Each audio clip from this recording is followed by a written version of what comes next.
Bollywood silver screen presenting revenant, एक सच्ची कहानी।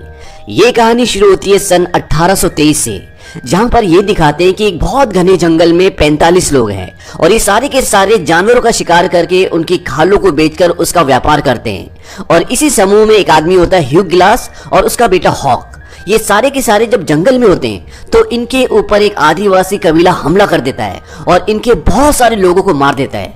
और ये आदिवासी कबीला हमला इसलिए करता है कि इनका जो सरदार होता है उसकी बेटी को किसी ने अगवा कर लिया होता है और उन्हें ऐसा लगता है कि ये इन्हीं का काम है। अब इनके बहुत सारे लोगों को मार दिया गया है और ये मात्र 10 बचे हैं और ये 10 के 10 जो वहां पर इनकी नाव होती है उस पर बैठकर वहां से निकल जाते हैं। लेकिन खतरा अभी भी टला नहीं है, क्योंकि ये सब जानते हैं कि ये पूरा इलाका उन्हीं आदिवासियों का है और नदी में चलती उनकी नाव को कहीं ना कहीं से वो सब देख रहे हैं और वो कभी भी इनके ऊपर हमला कर सकते हैं। अब यहाँ पर किसी को कुछ समझ में नहीं आ रहा होता। तभी जो इनका हेड होता है वो ग्लास से पूछता है कि हमें क्या करना चाहिए।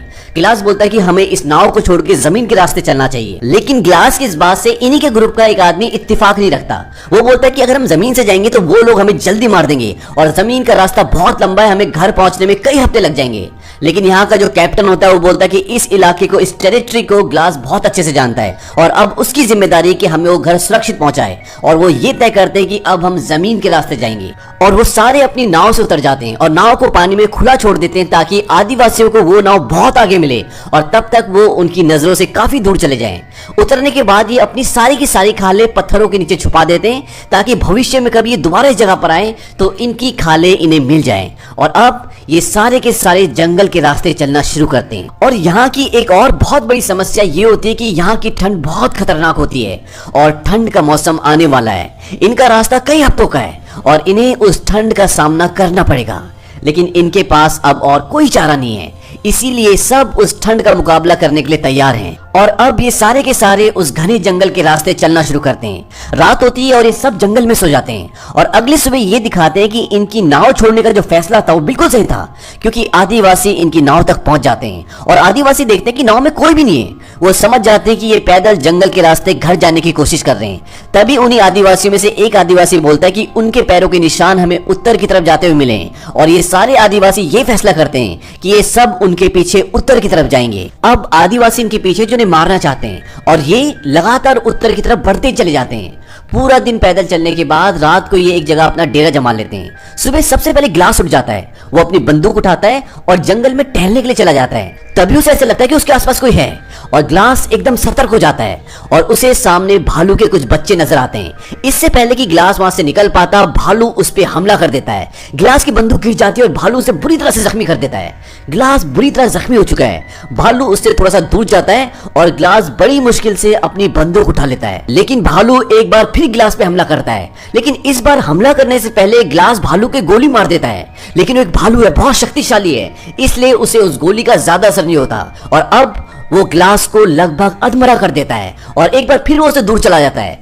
ग्लास के पास एक चाकू होता है, वो बड़ी मुश्किल से उस चाकू को निकालता है। हालांकि भालू भी अब थोड़ा सा लड़खड़ा चुका है, लेकिन एक बार फिर तीसरी बार वो ग्लास पे हमला करता है और जब भालू ग्लास को मार रहा होता है तो ग्लास भी लगातार उसको चाकू मारता है और वो दोनों एक ढलान से लुढ़कते हुए नीचे गिर जाते हैं और वो भालू ग्लास के ऊपर आके गिर जाता है। लेकिन भालू मर चुका है और ग्लास भी लगभग मर ही चुका होता है, क्योंकि भालू ने उसका गला पूरी तरह से फाड़ दिया है और उसे बहुत गहरे गहरे घाव दिए हैं और वो दर्द से करारा होता है। तभी ग्लास के साथी उसे ढूंढते हुए वहां पर आते हैं और वो देखते हैं कि उसके ऊपर भालू गिरा हुआ है। वो बड़ी मुश्किल से भालू को उसके ऊपर से हटाते हैं और ग्लास को अपने साथ ले जाते हैं। अब उनमें से एक आदमी ग्लास के घाव को सिलना शुरू करता है। उसका गला पूरी तरह से फट चुका है, बहुत गहरे गहरे घाव हैं और उसका पैर भी टूट चुका है, यानी कि वो चल भी नहीं सकता। और उन लोगों का ये मानना होता है कि ये 1 घंटा भी जिंदा नहीं रह सकता। वहीं दूसरी तरफ ये दिखाते हैं कि जो आदिवासी इन लोगों को मारना चाहते थे उनके पास इनकी बहुत सारी खालें होती हैं और वो उन खालों के बदले कुछ लोगों से बंदूकें और घोड़े ले लेते हैं। इससे पहले वो आदिवासी इन पर तीर और कमान से हमला करते थे, लेकिन अब उनके पास घोड़े हैं, बंदूकें हैं, तो इनकी जान को और ज्यादा खतरा है। यहाँ ये 9 लोग ग्लास के लिए लकड़ी का एक स्ट्रेचर बनाते हैं। वो ग्लास को उसके ऊपर रखते हैं और आगे बढ़ना शुरू करते हैं। लेकिन आगे पूरा चढ़ाई का रास्ता होता है और ग्लास को लेकर उस चढ़ाई पे चढ़ना लगभग नामुमकिन है। तभी इनका जो कैप्टन होता है वो अपने एक आदमी को बोलता है कि ग्लास के मुंह पर कपड़ा रखो। दरअसल वो ग्लास को गोली मारने वाला होता है, क्योंकि उसको लगता है कि ग्लास अब नहीं बच सकता, वो तड़प रहा होता है और उसको यहाँ से बाहर ले जाना लगभग नामुमकिन है। तभी ग्लास का बेटा बोलता है कि ऐसा मत करो, और कैप्टन को उस पर दया आ जाती है, क्योंकि ग्लास की वजह से ये सब बचे होते हैं। वो अपने आदमी को बोलता है कि जो भी यहाँ पे ग्लास के साथ रुकेगा उसे रॉकी माउंटेन फर कंपनी की तरफ से $70 दिए जाएंगे, क्योंकि ग्लास ने इन सब की मदद की होती है और वो चाहते हैं कि ग्लास को नेचुरल डेथ मिले और जब ग्लास मर जाए तो उसका अंतिम संस्कार करके ये लोग भी वापस आ जाएं। अब ग्लास का बेटा बोलता है कि मैं रुकूंगा, और वहां पर एक लड़का और होता है, कहता है मैं भी रुकूंगा चाहे $70 मिले ना मिले। अब इन्हीं में एक आदमी होता है जिसका नाम फिट्ज होता है। वो कैप्टन को बोलता है कि $70 बहुत कम है। कैप्टन बोलता है ठीक है $100, और तभी जो ग्लास का बेटा और जो दूसरा लड़का होता है वो बोलता है कि तुम हमारे डॉलर्स भी रख सकते हो, और फिट्ज कहता है कि $300 काफी है, इससे मैं अपना घर खरीद सकता हूं, और वो भी इनके साथ रुकने के लिए तैयार हो जाता है। अब ये तीन और ग्लास यहाँ पे रुक जाते हैं और बाकी के सारे आगे निकल जाते हैं। ग्लास की हालत बहुत खराब है। फिट्ज को लगता है कि ये 1-2 दिन में मर जाएगा, लेकिन ग्लास जिंदा रहता है। एक शाम को जब ग्लास अकेला होता है तो फिट्ज उसके पास आता है, कहता है कि तुम मरते क्यों नहीं, तुम्हारी वजह से हम सबकी जान चली जाएगी, और तुम अपनी जान देकर अपने बेटे की और हम सबकी जान बचा सकते हो, क्योंकि आदिवासी अगर यहाँ पर आ गए तो वो हम सबको मार देंगे। और अब मैं तुम्हारी नाक और मुंह बंद करने वाला हूँ, अपनी आंखें झपकाओ और मुझे ये करने की अनुमति दो। लेकिन ग्लास अपनी आंखें नहीं झपकाता। फिट्ज बोलता है कि तुम्हें आंखें झपकाने की कोई जरूरत नहीं है, और इसके बाद वो उसकी नाक और मुंह बंद करना शुरू कर देता है। और ग्लास अब मर रहा होता है, तड़प रहा होता है, और तभी ग्लास का बेटा पीछे से आकर बंदूक के पीछे हिस्से से फिट्ज को बहुत जोर से मारता है, और फिट्ज बहुत दूर जाकर गिरता है। फिट्ज उसे समझाने की कोशिश करता है कि मैं ऐसा क्यों कर रहा था, लेकिन उसका बेटा उसकी तरफ बंदूक तान देता है, लेकिन फिट्ज उससे बंदूक छीन लेता है, और उसके पास एक चाकू होता है जिससे वो उसके बेटे को मार देता है। ग्लास का गला पूरी तरह से कटा होता है, इसलिए वो चिल्ला भी नहीं पाता। उसका पैर टूटा है, वो अधमरी हालत में, इसलिए वो अपने बेटे की मदद नहीं कर सकता।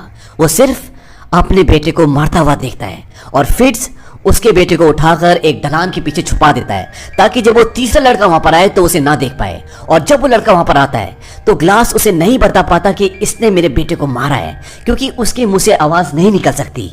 अब रात होती है और फिट्ज और ब्रिजर सो जाते हैं, और सुबह फिट्ज ब्रिजर के कान में कहता है कि यहाँ से लगभग थोड़ी सी दूर पर 20 आदिवासी हैं और वो इसी तरफ आ रहे हैं। इस बात से ब्रिजर डर जाता है। वो बोलता है कि हॉक कहाँ है। फिट्ज कहता है कि अगर वो जिंदा हुआ तो ढूंढ लेगा। वो लड़का कहता है कि ग्लास जिंदा है, और हमने कैप्टन को वादा किया था कि ग्लास के मरने के बाद हम उसका अंतिम संस्कार पूरे रीति रिवाज से करके यहाँ से निकलेंगे। ये सुनने के बाद फिट्ज ग्लास को बहुत बुरी तरह से खींचता है। उसके पूरे शरीर में घाव होते हैं और वो दर्द से चिल्ला रहा होता है, और सामने एक गड्ढा उसने किया होता है, उस गड्ढे में वो ग्लास को डालकर ऊपर से मिट्टी डालना शुरू कर देता है। वो लड़का कहता है कि ये तुम क्या कर रहे हो। फिट्ज कहता है कि आज नहीं तो कल ये मर ही जाएगा, और जैसा कि हमने वादा किया था इसका अंतिम संस्कार पूरे रीति रिवाज से किया जाएगा, तो मैं इसके ऊपर मिट्टी डाल रहा हूँ। वो उसके ऊपर थोड़ी सी मिट्टी डाल देता है और वहां से चला जाता है, और उस लड़के को बोलता है कि तुम भी जल्दी आ जाओ। हालांकि वो लड़का नहीं जाना चाहता, लेकिन उसकी जान का भी खतरा है, और वो ग्लास के ऊपर अपनी बोतल रखकर वहां से निकल जाता है। उसे नहीं पता होता है कि फिट्ज झूठ बोल रहा है, आसपास कोई आदिवासी नहीं होते, और अब यहाँ पर ग्लास अकेला है। वो तड़प रहा है, वो मरने वाला है। ग्लास बहुत देर तक उसी जगह पर जहां पर उसे दफना के चले गए अधमरी हालत में लेटा रहता है, और फिर वो पूरी हिम्मत जुटाता है और रगड़ता हुआ उस जगह पर जाता है जहां पर उसकी बेटी की लाश है, और वो अपने बेटे की लाश के ऊपर सर रखकर कई घंटों तक लेटा रहता है। फिर उसे भूख लगती है और वो रगड़ता हुआ एक जगह पर जाता है जहां पर मछली का एक कंकाल पड़ा होता है। वो उससे एक हड्डी तोड़ता है और उसमें कुछ सूखा हुआ मांस होता है, वो उसे खाता है, और फिर वो रगड़ता हुआ घिसटता हुआ एक पहाड़ी के छोर तक जाता है, और वो देखता है कि नीचे एक नदी है, और बड़ी मुश्किल से वो उसी तरह से रगड़ता हुआ उस नदी के किनारे पहुंच जाता है। और जब वो पानी पीता है तो पानी उसकी गर्दन से निकलना शुरू हो जाता है, क्योंकि वो कटी होती है। अब ग्लास के पास कुछ बारूद होता है आग जलाने के लिए। वो थोड़ा सा बारूद अपनी गर्दन पे जहां पर घाव होता है वहां डाल देता है, और वो आग जलाकर एक आग की चिंगारी से अपनी गर्दन में आग लगाता है, जिससे बारूद जल के एक चिंगारी पैदा होती है, और उस चिंगारी से उसकी गर्दन जल जाती है।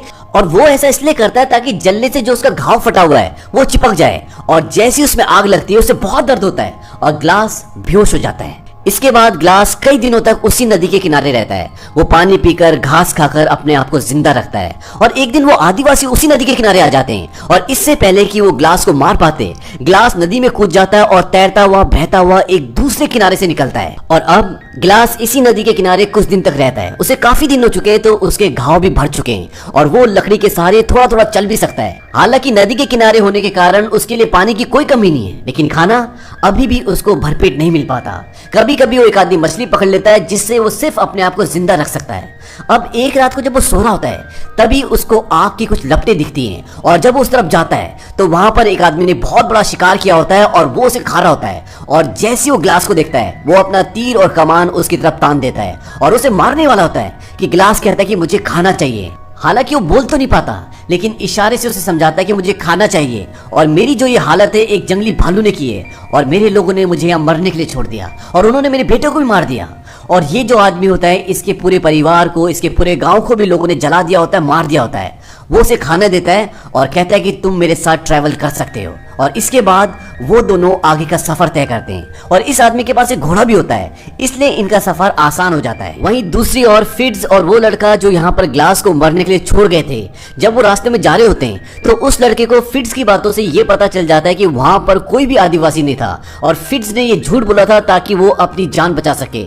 इस बात का लड़का विद्रोह करता है लेकिन फिट्ज उसको अपनी बातों में बहकाकर वहां से आगे के सफर में ले जाता है। और जब वो आगे जाते हैं तो वो एक गांव से होकर गुजरते हैं और उस गांव को किसी ने पूरी तरह से तबाह कर दिया होता है, वहां के सारे लोगों को मार दिया होता है और वहां पर उन्हें 2 घोड़े भी मिल जाते हैं और उन घोड़ों पे सवार होकर वो वहां तक पहुंच जाते हैं जहां उन्हें पहुंचना था। लेकिन फिट्ज उस लड़के को उस जगह पर एंटर करने से पहले ये बोलता है कि उन्हें कभी भी सच मत बताना, अगर उन्हें सच पता चला तो वो हमें सूली पे चढ़ा देंगे। अब फिट्ज और वो लड़का कैप्टन के पास जाते हैं। दरअसल कैप्टन और उसकी टीम इनसे पहले यहाँ पहुंच गई होती है और जब वो कैप्टन के पास जाते हैं तो कैप्टन अपने वादे के मुताबिक उन दोनों को $100 देता है लेकिन वो लड़का पैसे लिए बिना वहां से चला जाता है। फिट्ज बोलता है कि सफर में जो कुछ भी हुआ उससे ये लड़का सदमे में इसलिए ऐसे रिएक्ट कर रहा है और वो उसके पैसे भी ले लेता है और वहां से बाहर निकल जाता है। दरअसल उस लड़के को कहीं ना कहीं दिल में गिल्ट होता है कि उन्होंने वो काम किया था जो उन्हें नहीं करना चाहिए था। वहां दूसरी तरफ ग्लास बर्फ में उस आदमी के साथ आगे का सफर तय कर रहा होता है और तभी बर्फ का तूफान शुरू हो जाता है। ग्लास बीमार है, उसके घाव सड़ रहे हैं और इस वजह से वो बेहोश हो जाता है। इसके बाद वो आदमी ग्लास के लिए एक लकड़ी का छोटा सा झोपड़ा बनाता है और ग्लास के सारे कपड़े उतारकर उसे उसके अंदर रख देता है और उसे चारों तरफ से ढककर सामने आग जला देता है ताकि उसको गर्मी मिल सके। और ग्लास जब सुबह उठता है तो चारों तरफ देखता है कि वो आदमी कहीं भी नहीं होता और जब वो थोड़ी सी आगे जाता है तो वो देखता है कि किसी ने उस आदमी को फांसी लगाकर पेड़ पे लटका दिया है। ये फ्रांसीसी लोगों का काम होता है। अब ग्लास उनके घोड़ों तक पहुंचता है। वहां एक फ्रांसीसी एक लड़की के साथ रेप कर रहा होता है। ग्लास उस लड़की को उस आदमी से बचाता है और अपने घोड़े को लेकर कुछ लोगों को गोली मारकर वहां से भाग जाता है। वहां से भागने के बाद रात ग्लास एक पेड़ के नीचे गुजारता है और जब सुबह होती है तो वो देखता है कि वो आदिवासी उस तक पहुंचने ही वाले हैं। वो 1-2 आदिवासियों को गोली मारता है और घोड़े पर बैठकर भाग जाता है। लेकिन अब उन आदिवासियों के पास भी घोड़े हैं इसलिए वो घोड़े के साथ उसका पीछा करते हैं और सामने एक पहाड़ होता है और नीचे खाई होती है। लेकिन ग्लास अब रुक नहीं सकता क्योंकि अगर वो रुकेगा तो वो उसे गोली मार देंगे। इसीलिए ग्लास घोड़े के साथ उस खाई से गिर जाता है और नीचे एक पेड़ से टकराता हुआ सीधा बर्फ में गिरता है। घोड़ा गिरने से मर जाता है लेकिन ग्लास अभी भी जिंदा है। लेकिन भले ही वो इस पहाड़ से गिर के नहीं मरा लेकिन वो ठंड से नहीं बच सकता क्योंकि अभी तक जिस भालू की खाल को ओढ़कर वो इस ठंड में बचा था वो खाल वहीं छूट जाती है और ठंड से बचने के लिए घोड़े के पेट को काटता है और उसके अंदर से सारा मांस बाहर निकालता है और रात को वहीं सो जाता है क्योंकि वो जानता है कि अगर वो बाहर रहा तो ठंड से मर जाएगा। वो किसी तरह से पूरी रात उस घोड़े के पेट के अंदर गुजारता है। सुबह उठता है और अपना आगे का सफर तय करता है। वहीं दूसरी तरफ ये दिखाते हैं कि जहां पर ग्लास को पहुंचना है, जहां पर फिट्ज, वो लड़का और बाकी के सारे लोग पहुंच चुके हैं, वहां पर एक फ्रेंच सर्वाइवर आता है और वो उनसे आसरा मांगता है। यहाँ के लोग बदले में उससे कुछ पैसे मांगते हैं। उसके पास कुछ ज्यादा पैसे नहीं होते। वो उन्हें कुछ पैसे देता है और साथ में एक बोतल देता है और ये वही बोतल होती है जो ब्रिजर ग्लास को उस जगह छोड़ते हुए उसके ऊपर रखकर आ गया था।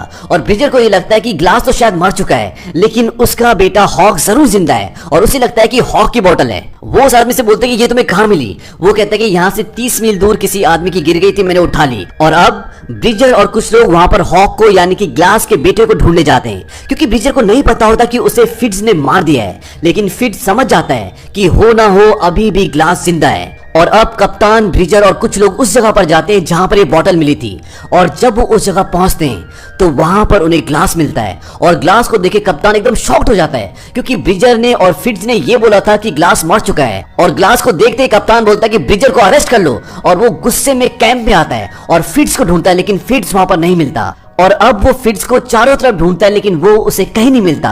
और जब वो अपने कमरे में आता है तो वो देखता है कि फिट्ज उसकी तिजोरी से सारा पैसा लेके भाग गया होता है। और अब कैप्टन ये तय करता है कि मैं फिट्ज को पकड़ने के लिए जाऊंगा क्योंकि उसने ग्लास के बेटे का मर्डर किया, उसने पैसा चोरी किया है। लेकिन ग्लास बोलता है कि मैं भी तुम्हारे साथ आऊंगा। और साथ में ग्लास ये भी बता देता है कि ब्रिजर को मेरे बेटे के खून के बारे में कुछ भी नहीं पता था, फिट्ज ने उसे भी झूठ बोला था। और अब ग्लास और कैप्टन फिट्ज की तलाश में निकल पड़ते हैं। दरअसल वो उसके घोड़े के पैरों के निशानों को फॉलो कर रहे होते हैं और बहुत आगे जाने के बाद उसके घोड़ों के पैरों के निशान खत्म हो जाते हैं और वहां से उन दोनों को अलग होना पड़ता है। और जब कैप्टन उसे ढूंढ रहा होता है तो फिट्ज एक बड़े से पत्थर के पीछे से निकलता है और उसे गन पॉइंट पे ले लेता है। कैप्टन उसे बोलता है कि तुम्हारे ऊपर खून का इल्जाम है, तुम मेरे साथ वापस चलो, लेकिन वो नहीं मानता और वहां पर वो कैप्टन को गोली मार देता है। गोली की आवाज सुनकर उस तरफ ग्लास आता है और ग्लास देखता है कि वहां पर कैप्टन की लाश पड़ी होती है और आसपास कोई नहीं होता।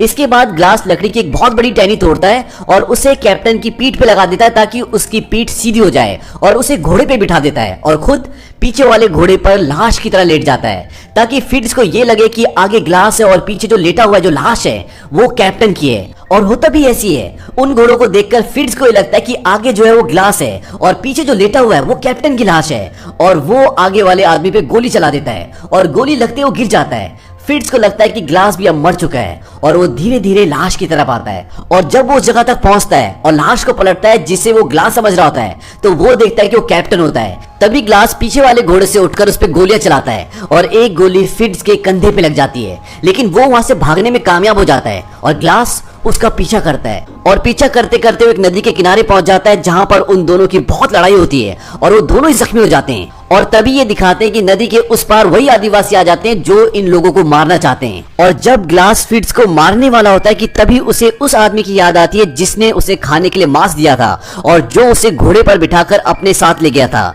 उसने एक बार ग्लास से कहा था कि प्रतिशोध लेना भगवान के हाथों में है, इंसान के नहीं, और वो उसे नदी में छोड़ देता है। नदी में बहते हुए फिट्ज दूसरी तरफ पहुंच जाता है जहां वो आदिवासी उसे पकड़कर मार देते हैं और इसके बाद वो नदी पार करके ग्लास की तरफ आते हैं पर उसे नहीं मारते क्योंकि उन्हें उनकी बेटी मिल गई होती है और ये वही लड़की होती है जिसका रेप होते हुए एक बार ग्लास ने उसे फ्रांसीसी लोगों से बचाया था और इसीलिए वो ग्लास को छोड़कर वहां से आगे निकल जाते हैं। और अंत में ये दिखाते हैं कि ग्लास पूरी तरह से जख्मी है और तभी उसे उसकी बीवी की आत्मा दिखाई देती है। ग्लास की आंखों में आंसू होते हैं और उसकी सांसें बहुत गहरी चल रही होती है।